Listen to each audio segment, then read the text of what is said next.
There is a specific kind of silence that only happens after a marriage breaks open. Not the peaceful kind. Not the kind you find on a Sunday morning when the house is still and the coffee is warm.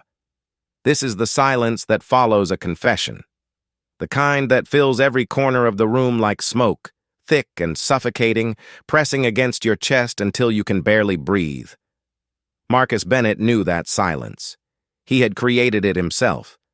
But what he never saw coming, what nobody in his life could have predicted, was that the confession he made to save his marriage would be the exact thing that tore it apart forever.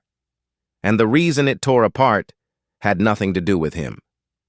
Marcus was 34 years old, living in Atlanta, Georgia, working a steady job in logistics management, and by every visible measure, he had built exactly the kind of life a man is supposed to want.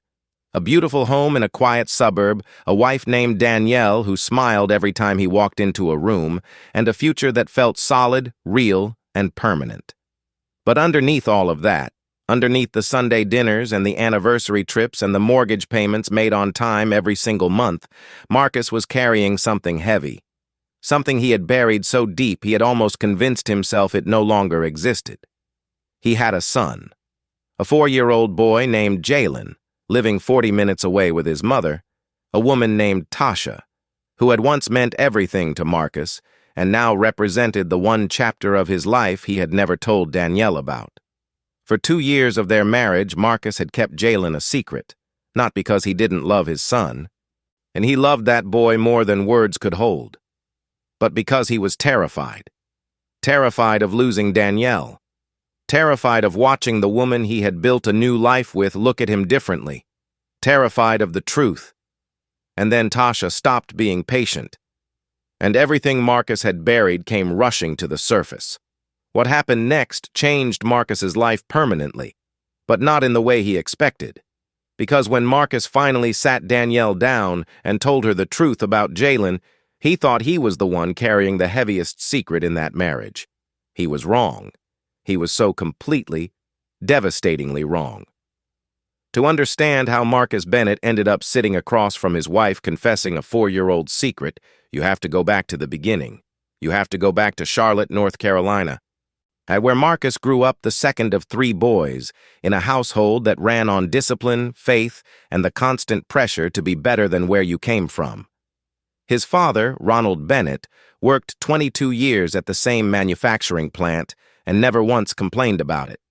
His mother, Gloria, taught 3rd grade for 30 years and poured every ounce of her energy into raising her sons to be men of integrity. Marcus absorbed all of it. He was the kind of young man who showed up early, stayed late, and never asked for anything he hadn't earned. He graduated from the University of Georgia with a degree in supply chain management, landed his first real job before the ink on his diploma was dry, and spent his mid-20s building the kind of financial foundation his parents had always wanted for him. He was disciplined. He was focused. And for most of his 20s, he was also very much alone, not because women weren't interested, but because Marcus had watched enough failed relationships growing up in his neighborhood to know that choosing wrong was worse than choosing late.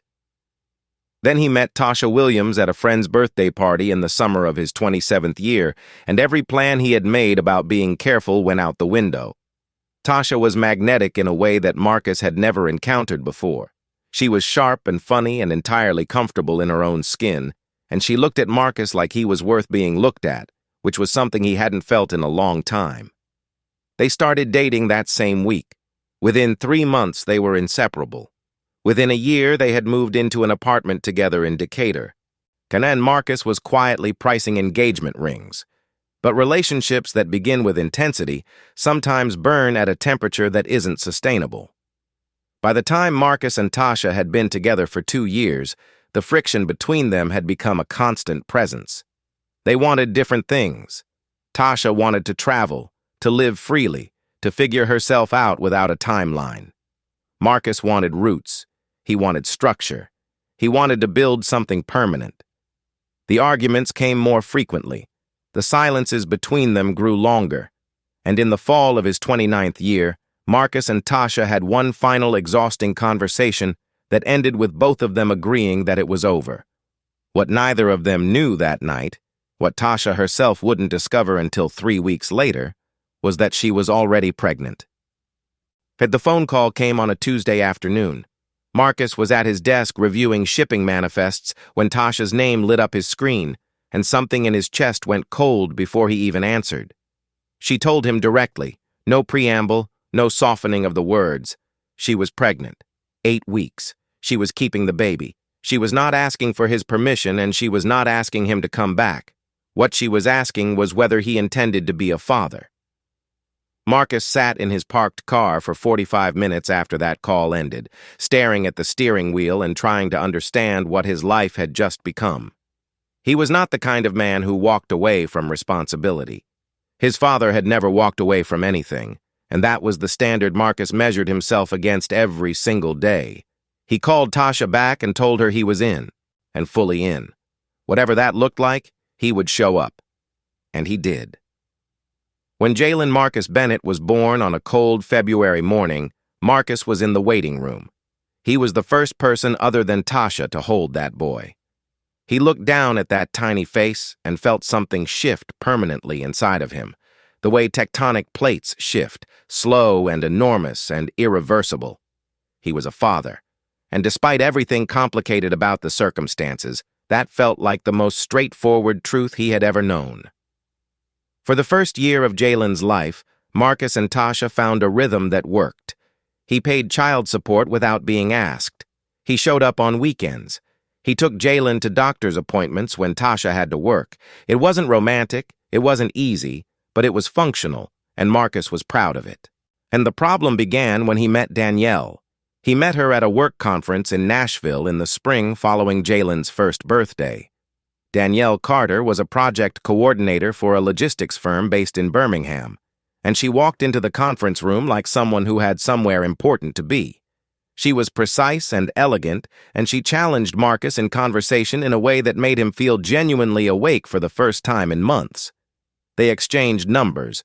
They texted. They had dinner the following weekend, and Marcus, who had been so careful for so long, found himself falling fast and falling hard. Here is where Marcus Bennett made the first in a series of choices that would eventually cost him everything. He did not tell Danielle about Jaylen, not that first dinner, not the second, not when things became serious. And he told himself he was waiting for the right moment. He told himself he needed to know she was trustworthy before he revealed something so personal. He told himself a dozen reasonable-sounding things that were all, at their core, just fear dressed up in logic.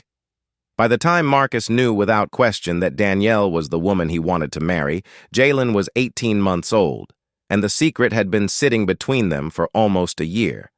And Marcus had no idea how to hand it to her. Marcus proposed to Danielle on a Saturday evening in October at a rooftop restaurant in downtown Atlanta, with the city glowing below them and a ring he had spent 3 months selecting. She said yes before he had even finished the sentence. Her hands were shaking. He was shaking too, but for reasons she didn't fully understand. And their engagement lasted 8 months. 8 months during which Marcus continued to see Jaylen on weekends, continued to transfer money to Tasha's account, and continued to say nothing to Danielle. He had a system. He visited Jaylen on Saturdays when he told Danielle he was playing basketball with his college friends. He handled the financial transfers quietly through a separate account Danielle didn't know about. He had constructed an entirely parallel version of his life, and he was holding both versions together with the sheer force of his own anxiety. There were moments during those 8 months when Marcus came so close to telling Danielle the truth that he could feel the words forming in his throat. One evening, about 2 months before the wedding, they were lying in bed watching television, and Danielle turned to him and said, not completely unprompted, that she hoped their children would have his eyes. And Marcus felt the weight of what he was carrying pressed down on him so hard he had to excuse himself and go stand in the bathroom for 10 minutes just to breathe. He did not tell her that night. He told himself he would tell her after the wedding, after they were settled, after things were stable. They were married on a warm Saturday in June, in a ceremony that Danielle's mother had spent 14 months planning. 120 guests, white roses everywhere. Marcus standing at the altar watching Danielle walk toward him in a dress that made the entire room go quiet, feeling simultaneously the most grateful and the most guilty he had ever felt in his life. The first year of their marriage was genuinely good, not performed goodness, and not the kind that requires effort to maintain, but real, organic happiness built on shared meals and shared goals and the kind of easy companionship that takes years to develop. Danielle was funny in private in a way she wasn't in public. She remembered small things, the exact way Marcus liked his coffee, the fact that he always needed 10 minutes of quiet after he came home from work before he could engage in conversation. She was attentive in the way that only people who genuinely love you are attentive, and Marcus loved her. He loved her deeply and without reservation, which made what he was doing to her feel worse with every passing week. Before we go any further, we want to hear from you. Drop a comment right now and let us know where you are watching from. We would love to hear from you. And if you have not subscribed yet, please do it now so you never miss our upcoming videos. Now let us get back to Marcus and Danielle because what happens next changes everything. For 2 years, Tasha had honored an unspoken agreement. She did not call Danielle. She did not show up at Marcus's house. She did not make his secret her weapon, even though she was well aware that she had the power to detonate his entire marriage with a single phone call. Tasha was not a vindictive woman. She was a mother raising a son mostly on her own, working full-time as a dental hygienist, managing her life with the kind of quiet competence that doesn't get enough credit. She had moved on romantically. She had her own life. But she had not moved on from the fact that Jaylen was growing older, and Jaylen was starting to ask questions. Why didn't his daddy live with them? Why did he only come on Saturdays? Why did he always leave before dinner? Tasha had answered those questions as carefully as she could for as long as she could. But when Jaylen started kindergarten and came home one afternoon with a drawing of his family for a school project, a drawing that included his mother, himself, and a large, empty space where a father figure should have been, Tasha sat down at her kitchen table that night and made a decision. She called Marcus the next morning. The conversation was calm. She was not threatening him. She was not trying to blow up his life, but she was telling him clearly and without room for misinterpretation that Jaylen needed more. Jaylen needed his father to be a full presence, not a Saturday visitor who disappeared like a ghost by 5 in the afternoon. And if Marcus was not willing to give his son that, then Tasha was going to pursue full legal documentation of their co-parenting arrangement, which would require his employer to be contacted, and which would, inevitably, bring everything into the open. Marcus hung up the phone and sat in his car outside his office for a long time. He was not angry at Tasha. He understood her completely. She was right. She had always been right. It was he who had been wrong, from the very beginning, for thinking that a child was something you could hide, for thinking that love was something you could compartmentalize, for thinking that the truth would stay buried just because you needed it to. He drove home that evening with his hands steady on the wheel and his mind made up. He was going to tell Danielle everything, not because Tasha had pressured him, not because he was afraid of the legal consequences, but because 2 years of watching Danielle love him while he withheld the most important truth of his life had finally become something he could no longer carry. He was exhausted by the weight of it. And somewhere beneath the fear, he understood that Danielle deserved better than what he had been giving her. He waited until Sunday evening. They had just finished dinner, a meal Danielle had cooked from scratch, roast chicken and roasted vegetables, and the kind of bread she made when she was in a particularly good mood. The kitchen smelled warm and safe in the way that only home can smell. Marcus helped her clean up, and when everything was put away and they were sitting together on the couch with the television off, and he turned to her and said her name in a tone that made her set down her phone immediately. She looked at him. He looked back. And then he started talking. He told her everything. He told her about Tasha. He told her about the breakup. He told her about the phone call on that Tuesday afternoon. He told her about Jaylen, about his son, about the Saturday visits and the parallel account and the friends playing basketball lie he had told every single weekend for the past 2 years. He did not minimize any of it. He did not ask for mercy before he had finished speaking. He laid every piece of it on the table between them and waited. Danielle did not say anything for a very long time. She sat completely still with her hands folded in her lap and her eyes fixed on a point somewhere slightly above Marcus's left shoulder. When she finally spoke, but her voice was so controlled it was almost frightening. She asked him how old Jaylen was. He told her. She asked whether Tasha was someone he still had feelings for. He told her no, and he meant it. She asked him why. Not how, not when, not what was he thinking, just why. Why had he not told her before the wedding? Why had he looked at her on that rooftop and offered her a future while keeping something this significant locked away? Marcus answered her honestly. He told her he was afraid of losing her. He told her that fear had made him do something he was deeply ashamed of. He told her that she deserved the truth 2 years ago and that he had failed her. Danielle nodded slowly, and then she stood up, picked up her phone from the cushion beside her, and walked quietly into the bedroom. She closed the door. She did not slam it, and that somehow made it worse. Marcus sat on the couch alone for 3 hours. He did not go after her. He let her have the space she needed. Around midnight, the bedroom door opened, and Danielle came back out. She sat down across from him, and what she said next rearranged every assumption Marcus had made about who was carrying the heaviest burden in that marriage. Danielle looked at Marcus for a long moment before she spoke, and when she did speak, she said 7 words that Marcus would spend years turning over in his mind. She said, "I need to tell you something too." Marcus felt something cold move through his chest. He did not know what was coming. He could not have imagined it. Danielle told him that before she met him, before the Nashville conference, before any of it, she had lived a life she had never fully disclosed. She had grown up in Birmingham in a household that was far more complicated than she had ever let on. Her mother had been largely absent during her teenage years, and Danielle had navigated early adulthood essentially alone. She had been in a serious relationship at 19 with a man named Gerald, a relationship that produced a daughter, a girl named Amara, now 9 years old, who lived with Gerald's mother in Birmingham because Danielle, at 20 years old, had made the devastating and painful decision that she was not in a position to raise her. She had been in a second relationship at 22 with a man named Darius, and that relationship had produced twin boys, now 6 years old, named Cameron and Cole, who also lived with their father in Tuscaloosa because Danielle had again made the choice to step back from parenting rather than subject her children to a life she wasn't yet equipped to provide. 3 children.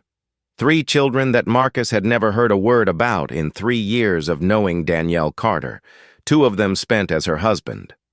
Marcus sat with this information the way you sit with news that is so large, it takes time for your mind to process its full dimensions. He was not angry in the way he might have expected to be angry. He was stunned. He was trying to understand how 2 people could have built something as intimate as a marriage while each of them was carrying something this significant. He asked Danielle why she had never told him. She told him almost exactly what he had told her an hour before. She had been afraid. Afraid of being judged. Afraid of being seen as a woman who had abandoned her children, even though the reality was far more complicated than that simple framing. Afraid that if he knew, he would look at her differently, and she could not bear to be looked at differently by the one person in her adult life who had ever made her feel genuinely safe. They sat in that living room until almost 3 in the morning, not arguing, not accusing each other, just talking, really talking, in the way that 2 people who have been performing safety with each other instead of inhabiting it finally begin to speak honestly. It was the most painful conversation of both of their lives. It was also, paradoxically, the most honest. The weeks that followed were not linear. Healing rarely is. There were days when Marcus and Danielle functioned almost normally, going to work and cooking dinner and sitting in the same room without the air between them feeling unbreathable. And there were days when the weight of everything they had hidden from each other pressed so heavily on the household that one of them would drive away just to be somewhere else for an hour. They started seeing a couples therapist named Dr. Patricia Owens, a woman in her late 50s who had the particular talent of sitting in silence long enough to make people fill it with the truth. Dr. Owens did not take sides. She did not render verdicts. But she was clear about one thing from the very first session. Both Marcus and Danielle had chosen fear over honesty, and both of them would need to reckon with what that choice had cost. Not just each other, but themselves. Marcus began to integrate Jaylen more openly into his life. He introduced him to Danielle on a Saturday afternoon in the park, 3 weeks after the confession, a meeting that was awkward and tender and necessary. Danielle knelt down to Jaylen's level and let him show her how high he could jump from the bottom step of the playground structure, and something about the simplicity of that moment made Marcus love her in a way he hadn't loved her before. Not despite everything. Because of it. Because she was still there. Danielle's situation was more complex and more painful to navigate.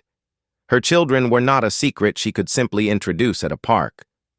Amara was 9 years old and had grown up understanding that her mother was not present.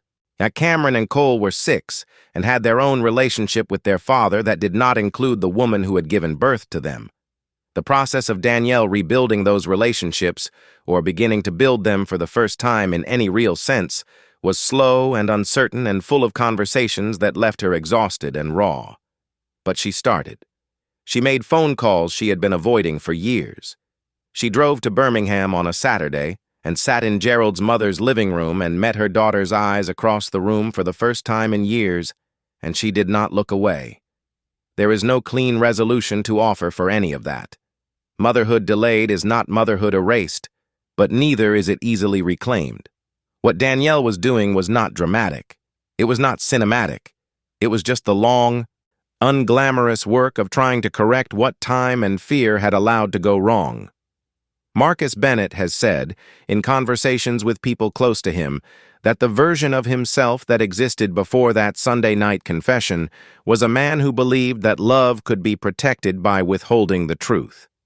That if you controlled what the other person knew, you could control whether they stayed. What he understands now is that the opposite is true. That every secret you keep from the person you love is not a form of protection. It is a form of distance. And you can share a bed, share a name, share a mortgage, share a future, and still be impossibly far from the person sleeping beside you if you are each carrying something the other doesn't know. What happened between Marcus and Danielle is not a story about bad people. It is a story about frightened ones. 2 people who wanted love so badly they were willing to compromise the honesty that love requires in order to keep it. And what they discovered on that Sunday night when the confessions finally ran out and the silence settled and they were just 2 people sitting in the wreckage of their hidden lives was that the marriage they had built on incomplete truth was not a marriage at all. It was a performance, and the real marriage, if they were going to have one, would have to be built from scratch, from the ground up, on the very things they had each been most afraid to say. As of today, Marcus and Danielle are still together. It is not a simple life. It is not a neat one, but it is an honest one. And for the first time since they met in that Nashville conference room, they are building something real. Jaylen knows who Danielle is. Danielle is slowly, carefully, finding her way back to her children. And Marcus, who spent years managing secrets with the same precision he applied to shipping manifests, has learned that some things cannot be managed. They can only be faced. If there is anything this story leaves you with, let it be this. The truth you are most afraid to speak is almost always the one most worth saying. Not because it will be painless. Not because the person you love will respond the way you hope, but because a love built on what you have hidden will always be smaller than the love you could have if you stopped hiding. Thank you for watching Hidden Intent Stories. If this story moved you, touched you, or made you think, please leave a like, drop a comment below telling us where you are watching from, and make sure you are subscribed so you never miss what we release next. We will see you in the next one.